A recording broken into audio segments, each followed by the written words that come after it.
पर इस वक्त इंट्रा पार्टी इलेक्शन का सिलसिला जारी और जारी है। बड़ी तादाद है मुलाजिम की यहाँ पर जो अपने अपने ग्रुप को यहाँ पर सपोर्ट कर रहे हैं और वोटिंग का सिलसिला भी यहाँ पर जारी है। जो मुलाजिम यहाँ पर इकट्ठे हुए हैं, जो अपने अपने ग्रुप को यहाँ पर सपोर्ट कर रहे हैं, उनकी तरफ चलते हैं और उनसे जाकर मिलते हैं, उनसे पूछते हैं, उनसे बातें करते हैं और उनसे जानने की कोशिश करते हैं कि वो किन किन उम्मीदवारों को सपोर्ट कर रहे हैं और आज के इलेक्शन के हवाले से उनके ख्याल क्या हैं। आइए चलते हैं।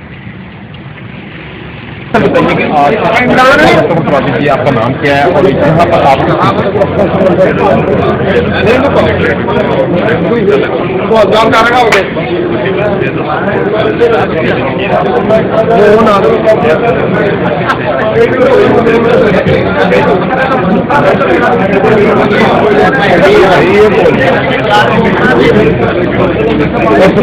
आपके जज्बात में है, कितने उम्मीद है, आपको कितना यकीन है आपको कि आज आप ये इलेक्शन पे डील करेंगे?